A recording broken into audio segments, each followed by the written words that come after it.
Attract abundance using only affirmations, but no one told me what would come next. My name is Emily, and until a few months ago, I was just another 16-year-old trying to survive in a tiny apartment with my mom. You know that feeling that no matter how hard you try, it's never enough? That's how I felt every morning when I woke up. "Emily, the electricity bill has arrived," Mom would whisper, trying to hide the worry in her voice. I already knew what that meant. Another month we would have to choose between paying the electricity or buying enough food. "How much this time, Mom?" $247. $50. And there's still the overdue rent. My routine was exhausting. I woke up at 5:30 a.m., made a simple coffee, when we had coffee, and got ready for school. The thrift store clothes were already faded, but it was what we had. In the cracked bathroom mirror, I tried to smile, but my tired eyes betrayed the sleepless nights. "Will you be able to work overtime today?" my mom asked as she adjusted her cleaning uniform. "I'll try, Mom." Tom said I could stay later at the diner today. After school, I rushed to my part-time job. I cleaned tables, served sodas, smiled at grumpy customers. $7.25 an hour, plus a few tips when I was lucky. Every penny mattered. One night, coming home, I found our neighbor, Mrs. Martinez, in the hallway. She was picking up some boxes we had left in the hallway, our frustrated attempt to organize the tiny apartment. "Emily, dear, you look so tired," she commented, her eyes filled with compassion. "I'm fine, Mrs. Martinez, just a busy day," I replied, forcing a smile. But I wasn't fine. That night, sitting on the floor of my room, we didn't have money for a proper bed, so I slept on a mattress. I looked at the bills scattered around me. Red due date notices seemed to scream. $850 in overdue rent, $247. $50 for electricity, $125 for water, $180 for groceries. The numbers danced in front of me like a cruel joke. "Mom," I called softly, seeing her fold old uniforms, "do you think this will ever change?" She paused, her hands trembling slightly. "It has to change, sweetheart. But for now, we have each other." That night, lying on the thin mattress, looking at the peeling ceiling, I wondered how many other people were in the same situation. How many other teenagers were carrying the weight of the world on their shoulders? How many other dreams were suffocated by overdue bills and empty refrigerators? "This is the most you can have." That's what the world seemed to be telling me. And at that moment, with $32.47 in the bank and a future that seemed more distant by the day, I almost believed it. It was just another one of those nights when exhaustion weighed so heavily that I couldn't even sleep.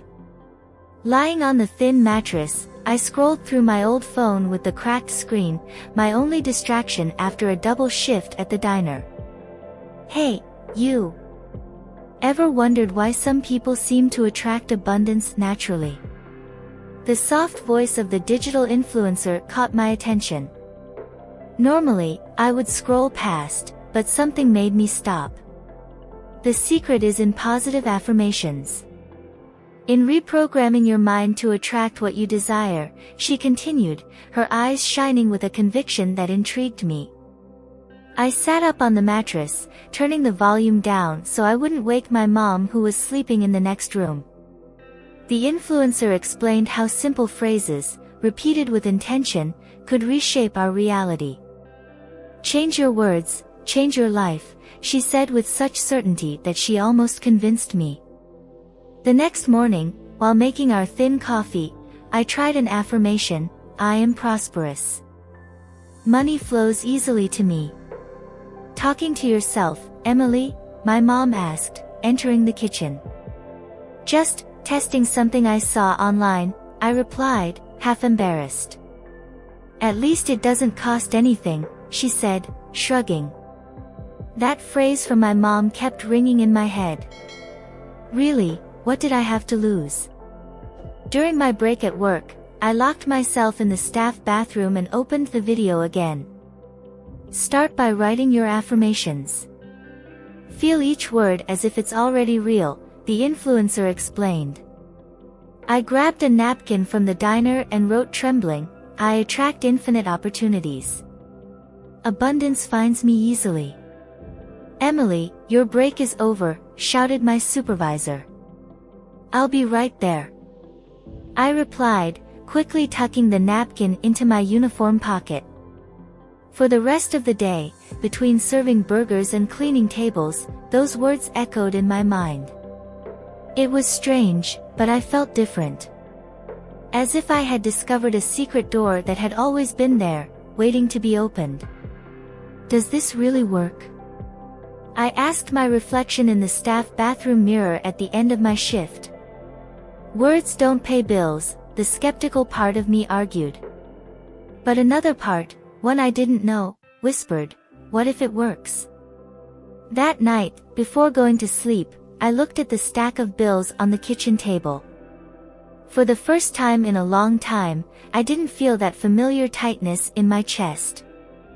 Instead, I felt a small spark of hope. After all, as the influencer said, be what you wish to be now. And I wished, more than anything, to be free. A week after starting with the affirmations, I was feeling more and more ridiculous. Sitting on the floor of my room, looking at the paper where I had written, I am abundant, prosperous, and successful, I couldn't help but let out a bitter laugh. Who are you trying to fool? I whispered to myself.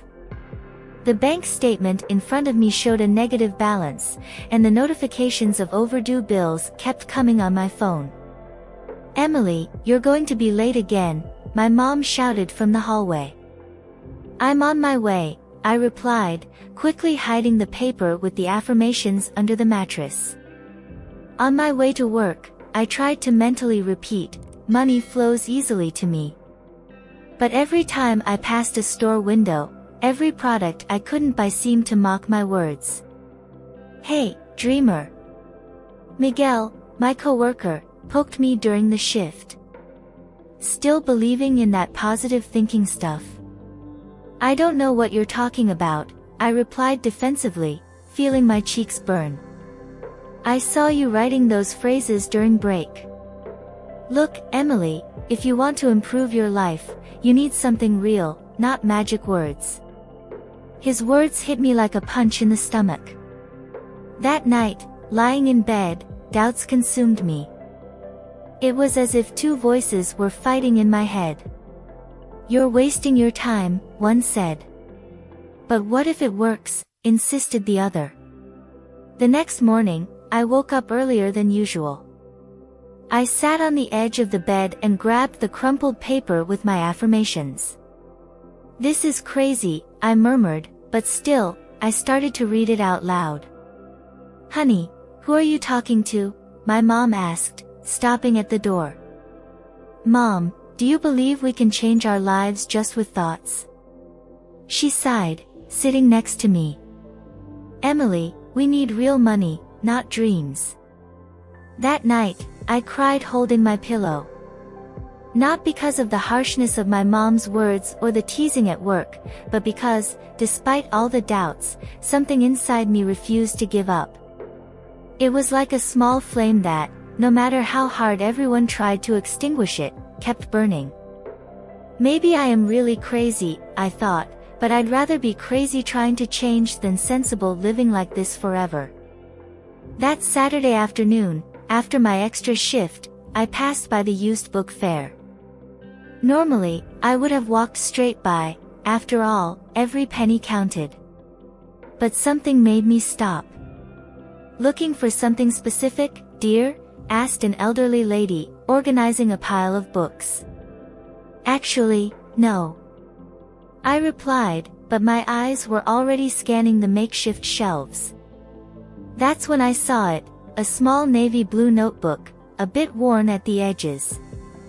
On the cover, in slightly faded golden letters, I read, "Words create worlds." "How much is it?" I asked, trying to disguise my interest. "For you?" $2, she smiled. "This notebook has been waiting for the right person." I took the coins from my pocket, feeling a mix of guilt and excitement. It was money I could use for the bus, but something told me it was worth it. At home, I sat on the edge of the bed and opened the notebook. The pages were blank, except for one single phrase on the first page, "Write as if it's already real." "Okay," I whispered to myself, picking up a pen. "Let's try this." I started to write. Today I received an amazing job offer. My new salary allows me to pay all my bills and still save. I feel a deep peace when I see my bank account. "Emily, dinner's ready," my mom called. "I'll be right there." I replied, but I kept writing, the words flowing naturally. Every night, after my mom went to bed, I would turn on my phone's flashlight and write. They weren't just random affirmations anymore, they were detailed stories of the life I wanted to create. "Dear notebook," I wrote one night, "today I woke up without that weight on my chest." I opened my emails and saw 3 job offers. I chose the one that suits me best, and the salary is exactly what I needed. It was strange, but the more I wrote, the more real everything felt. As if every word were a seed planted in the garden of my future. "Emily, you're different," Miguel commented at work. "More confident." I smiled, thinking of the notebook hidden under my pillow. Let's just say I've found a new way to see things. At night, before going to sleep, I reread my stories. They were no longer just words on paper, they were possibilities, doors opening. And for the first time, I felt like I was really talking to the universe, in a language only we understood. The first signs appeared so subtly that I almost didn't notice. It was an ordinary Tuesday when I opened the electricity bill, already preparing for the worst, and found a $50 discount for loyal customer. "Mom, look at this!" I exclaimed, showing her the bill. "How strange," she replied, adjusting her glasses. "I've never seen this before." That same week, during my shift at the diner, a gentleman in a suit ordered just a coffee. As I served him, he said, "You know, young lady, your smile reminded me of my daughter." When he left, I found a $100 tip under the saucer. My hands trembled as I tucked the money into my pocket. "This doesn't happen," Miguel commented, astonished. "We don't even get that much in a whole month." That night, sitting with my blue notebook, I wrote, "Opportunities find me naturally. Money flows to me in unexpected ways." On Sunday, my former boss from the library called me, "Emily, we have a part-time position organizing the collection. I thought of you. How much does it pay?" I asked, trying to contain my excitement. $15 an hour, on weekends." I accepted right away. It was less tiring than the diner and paid better. That night, I looked at my reflection in the bathroom mirror. "It's working," I whispered to myself. "It's really working." During the following weeks, small victories kept appearing. A special discount at the grocery store, a flash sale on my phone bill, I even found $20 on the street. "Honey, you seem different," my mom commented during dinner. "More light." I smiled, thinking about how to explain. "You know, Mom, sometimes we need to believe before we see." She looked at me confused, but I noticed a different sparkle in her eyes. Maybe she was also starting to realize that something was changing. At work, I began to dream bigger. While I cleaned the tables, I envisioned my own business. During breaks, I researched online courses and opportunities. The universe is listening to me, I wrote in my notebook that night. Every little victory is a sign. And now I know I can dream even bigger. For the first time in years, I slept without worrying about tomorrow. The changes were still small, but something inside me knew, this was just the beginning. I was organizing the books in the library when Mrs. Thompson, the coordinator, approached with a blue pamphlet in her hands. "Emily, do you still write?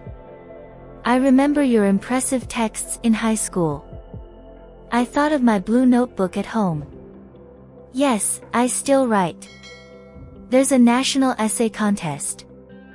The prize is a full scholarship with a monthly stipend of $2,000. My heart raced. It was exactly the amount I had written in my notebook 3 months ago.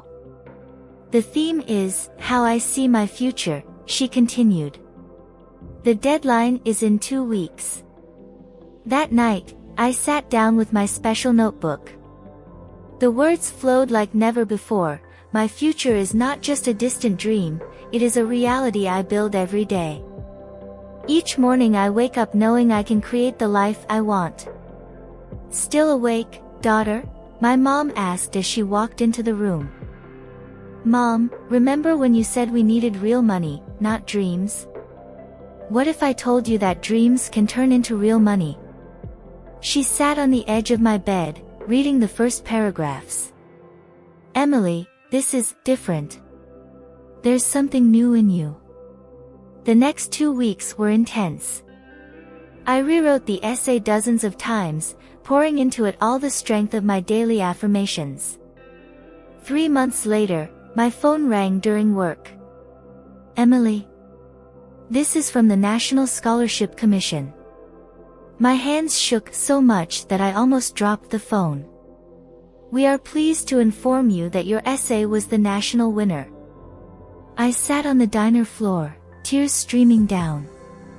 Miguel ran to me. "Emily. Are you okay?" "I did it," I whispered. "I really did it." That night, my mom and I hugged each other crying in the kitchen. "How did you know this was going to happen?" she asked. I showed her my blue notebook, the pages worn from use. "I didn't know, Mom. I created it." Flipping through the pages, she found an entry from months ago. "Today I received the news that changed my life. An opportunity for $2,000 a month appeared, allowing me to study and help my mom." "But this is exactly what happened," she murmured, astonished.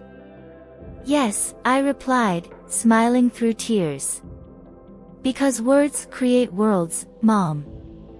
And I finally learned the right language." Today, sitting in the college library, I opened my old blue notebook. The pages are yellowed, some even stained with coffee, but each word still carries the same energy of hope. "How's the new life?" Miguel asked, sitting next to me during his campus visit. "Different from what I imagined," I replied, smiling. "Better. I remember you in that diner, always writing in that notebook." "What were you writing so much?" I ran my fingers over the worn cover. "I was writing the future I wanted to live. And you know what's amazing? It wasn't just the money that changed." "What do you mean?" "Look, before, I woke up thinking about bills, about problems.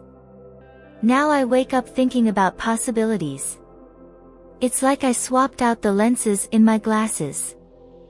My mom noticed this too.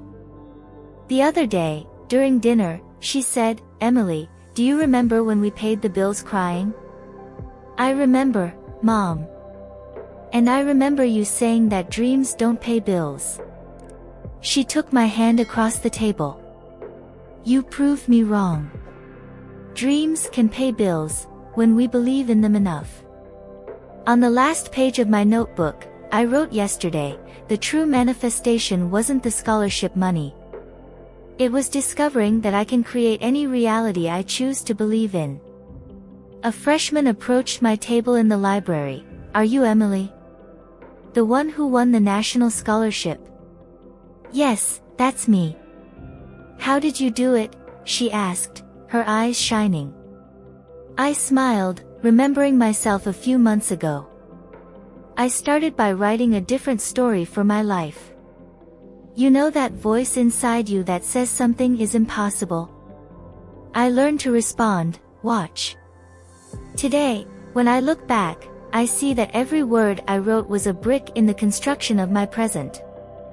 It wasn't magic, it was persistence, it was believing when everything said to give up. Emily, my mom called me last night. I found this in your old papers. It was a past due electric bill from months ago. On the back, I had written, one day, I will look at this and smile, knowing it was just a chapter, not the end of the story. And here I am, smiling, because that Emily who secretly wrote in the diner was right. She just didn't know she was manifesting much more than money, she was manifesting courage, strength, and, most importantly, faith in herself. For you who are listening to this now, take a blank sheet. Start your story. The universe is waiting for your words. If this story inspired you, leave a like to support the channel, share in the comments what you would like to manifest in your life, and subscribe so you don't miss more exciting content like this. Activate the bell and start writing your own future today. Thank you for watching, and see you in the next video.